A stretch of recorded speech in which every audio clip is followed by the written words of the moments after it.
Me toca ahora hablar de la Iglesia como misterio de comunión. La palabra comunión, los orígenes de la palabra es muy elocuente. Comunión viene de comunere, que quiere decir darse uno a otro. Munere es regalo, donativo. Entonces, comunere es entregarse el uno al otro, ser como el don el uno del otro, recíprocamente. La comunión originaria entonces es la de Dios, que es una familia. No es un Dios solitario, es un Dios que es él mismo una familia. Es la Trinidad. Lo que sabemos de Dios es lo que Él nos ha querido revelar, su historia con nosotros. No podemos esperar a entenderlo como se entiende un fenómeno de la naturaleza. Rebasa toda comprensión.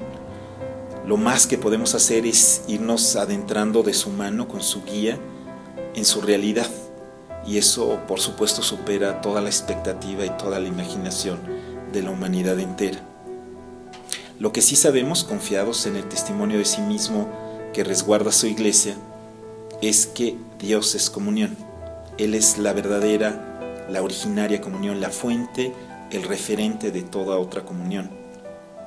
La comunión es el vertiginoso entregarse de una persona divina a la otra, habitándose recíprocamente en una armonía eterna. Y con la encarnación y con la muerte y con la resurrección, la comunión de la Trinidad nos permite permanecer a nosotros en Cristo y con Él en el Padre. Nos llevó al seno de esta vida de comunión. La comunidad de los hermanos entonces es posible solo porque Cristo habita en medio suyo. Donde están 2 o 3 reunidos en mi nombre, ahí estoy yo en medio de ellos, dijo. La fraternidad de los que se unen en su nombre es un cuerpo y Cristo es la cabeza. La iglesia entonces es un signo y es un adelanto de la comunión. Es ya ella misma comunión, ¿no? En espera de esta comunión definitiva que tendremos en Dios. Es misteriosa porque a Dios no se le puede confinar ni en conceptos, ni darlo por hecho. Es a la vez visible e invisible. No es algo vago y sentimental como pertenecer a un club de lectores de los mismos libros o ser como una especie de exalumnos regados en todo el mundo que una que otra vez se encuentran. No es tampoco algo meramente sociológico, como una especie de membresía definida por un contrato jurídico o una agrupación de intereses. La comunión de la iglesia es mucho más grande. Se trata de nosotros mismos, de las personas. Debemos ser una comunidad de vida, una comunidad de caridad, una comunidad de verdad, dice el Concilio Vaticano II. Entonces, la comunión de la iglesia, para empezar, somos nosotros mismos. Somos pobres pecadores unidos por el Espíritu Santo, pero que, nutridos por los sacramentos, interactuando en la alabanza y en el servicio concreto, dando testimonio al mundo con obras y con palabras, se va complementando. Es la donación consciente, recíproca y libre entre personas humanas y profundamente humanas. Nuestras limitaciones, nuestras bajezas, ahí están, no forman parte de la comunión, pero no dejan de contar en nuestra vida cotidiana. Y al mismo tiempo, este grupo de personas también es presencia de Dios en la historia. Es Dios en nosotros, con nosotros y a pesar de nosotros. Dios uniéndonos, manifestándose, santificándonos. Durante muchos siglos, a veces se puso un excesivo acento en la dimensión jerárquica y de disciplina y de estructura de la iglesia. Jerarquía, estructura y disciplina son rasgos irrenunciables de la iglesia. Son propios de la iglesia y nunca se van a ir. No nos podemos perder esos dones. Pero también lo es la caridad recíproca, la caridad compartida y celebrada, la interacción real, la entrega de dones espirituales y materiales entre los creyentes. Toda comunión es expansiva por naturaleza. El ser mismo del amor, la esencia del amor es derramarse. La comunión en la iglesia no es entonces para atrincherarse y protegerse. Por supuesto que se disfruta, que nos forma, por supuesto que nos enriquece, por supuesto que nos da seguridad y sentido e identidad, pero no tiene que ser la mullida comodidad del calorcito del rebaño. La verdadera comunión no es una fraternidad endogámica volcada hacia adentro para solo quedarse en sí misma y sus riquezas. Es una palabra que resuena, es fe que tiene que crecer, como dice la parábola en la Biblia, como grano de mostaza. Crece vigorosa y se hace una planta capaz de recibir el peso de las aves que vienen a descansar y a nutrirse. No solo la iglesia es el camino del hombre, de cada hombre. El hombre es el camino de la iglesia, dijo el Papa Juan XXIII. Todos los humanos, todas las personas de cualquier condición y convicción son el camino de la iglesia porque ha sido enviada a ellos.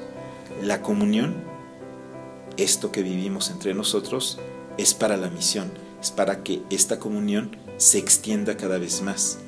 Y la misión es precisamente para invitar a la comunión, no sencillamente para estar pasando lista a cuantos nuevos adquirimos para nuestra membresía.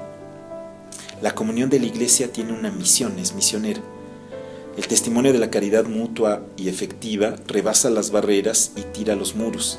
De la primera comunidad se decía, mira cómo se aman, y entonces la gente quería participar en ella. La comunión es la que definió la misión.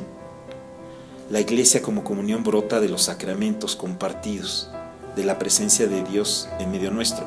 Dejado a nuestras fuerzas, sería como una estrategia humana de expansión y de organización administrativa y territorial que necesariamente estaría condenada al fracaso.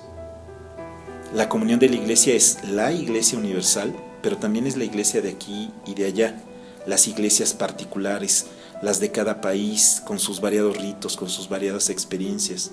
Es también la participación y la corresponsabilidad de todos los miembros en cada una de las vocaciones, con sus respectivas vocaciones, con sus misiones específicas, en este gran intercambio de dones. Somos un pueblo que está en todos los pueblos y que se reúne y se comunica. No es algo abstracto, es concreto, se reúne y se comunica. Se reúne y se comunica con los demás y con el misterio de Dios. Somos asamblea. La palabra iglesia viene precisamente de un término que hablaba de estar todos en presencia de todos, que lilá, eclesía, iglesia. Iglesia es una asamblea de activistas. Somos la asociación de pecadores unidos en el nombre de Jesús. En la iglesia, los dones jerárquicos y los dones carismáticos no se oponen y no se sustituyen. Quien tiene la tarea de guiar a la iglesia, el Papa y los obispos, se corresponden también con todas estas manifestaciones del Espíritu, estas intuiciones, estas experiencias de vida espiritual que comienzan a veces en los clérigos, comienzan a veces en los laicos, comienzan a veces simultáneamente. El Espíritu sopla donde quiere y eso no se puede prever. Y entonces los dones jerárquicos confirman a los dones carismáticos y la iglesia constantemente se va enriqueciendo. Francisco no es patrimonio de los franciscanos, Ignacio no es patrimonio de los jesuitas. Ignacio y Francisco fueron y son miembros de la iglesia y para toda la iglesia. En las últimas décadas, en el magisterio de la iglesia y en la experiencia cotidiana, ha crecido la comprensión de la comunión, de la iglesia como comunión. Los movimientos y las comunidades eclesiales han aportado experiencias concretas que resultan ejemplares. Por ejemplo, la convivencia efectiva y armoniosa entre obispos y los miembros de asociaciones, entre las parroquias y las iniciativas, en, por ejemplo, iniciativas de activación internacional, en diálogos entre las diversas vocaciones. Por supuesto, siempre ayuda a estudiar, pero ayuda más vivir. La eclesiología de comunión, comprender a la iglesia como comunión, se puede quedar en una bonita teoría si no se convierte en cada uno de nosotros en un modo de pensar, de decir y de obrar. Me tocó, por ejemplo, la gracia de participar en el encuentro de movimientos y comunidades eclesiales que convocó la Conferencia del Episcopado Latinoamericano, los obispos de América Latina, en Bogotá. La diversidad deslumbrante de la iglesia estaba ahí: obispos, religiosas, presbíteros, laicos, familias enteras, ¿no? Familias espirituales y familias naturales, con los niños jugando a la pelota en los jardines de la sede del CELAM. Ahí las diversas vocaciones dieron sus testimonios y se podía experimentar claramente algo más que entusiasmo humano. Neocatecumenales, renovación carismática, comunión, liberación, fe y alegría, cursillos, comunidades de vida cristiana, focolares, mis hermanas y hermanos comunicándonos la obra que Dios ha construido en ellos y a través de ellos.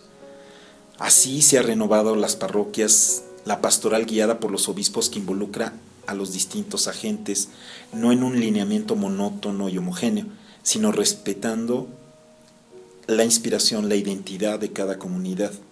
Grandes manifestaciones de jóvenes, una incursión renovada en la discusión política, en las artes, en las comunicaciones sociales.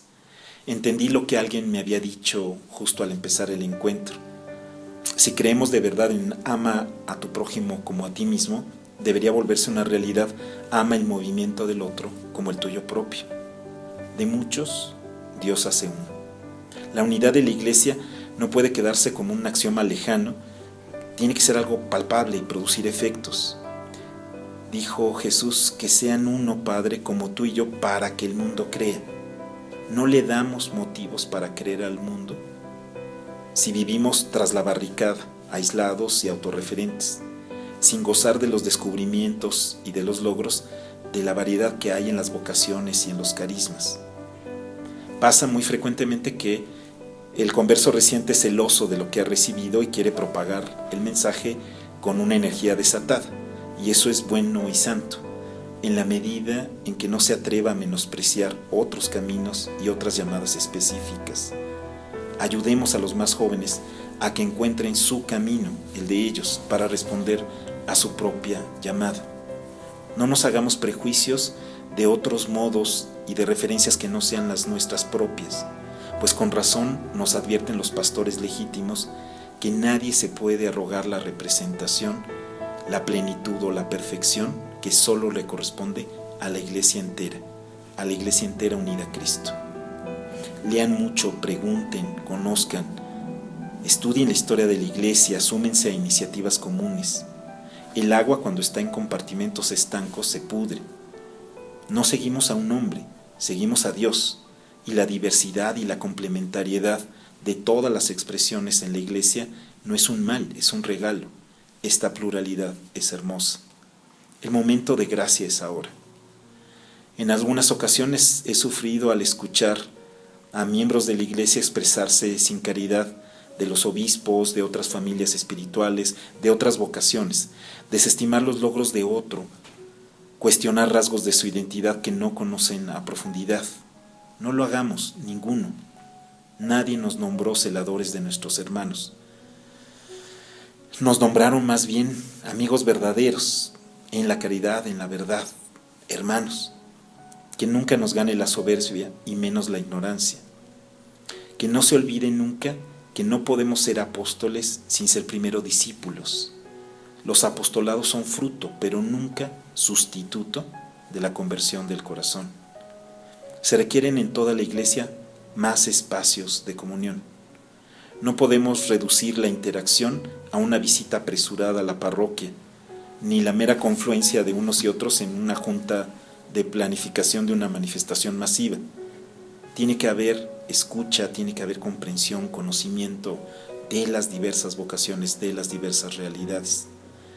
Nuestras vocaciones no son tareas funcionales que pudieran repartirse en un plan pragmático. Son el designio de amor de Dios sobre cada persona, y a ellas nos debemos acercar con veneración y con delicadeza. Entender que Dios llamó a esta persona a una vocación distinta a la mía y que con eso también me enriquece a mí. La iglesia es la casa y la escuela de la comunión. En ella se vive la comunión, se aprende a generarla y a acrecentarla, y por eso es casa y escuela. Asiduos en los sacramentos y en la oración, urgidos por la caridad, llenos de esperanza por lo que el Padre tiene para Regnum Christi, les agradezco. Les doy gracias por esta oportunidad de compartir este espacio de comunión Y les pido, y le pido a Dios, seguir impulsando la vida auténtica, a aportar lo que ustedes tienen que aportar a la iglesia, los dones que el Espíritu Santo les ha querido regalar.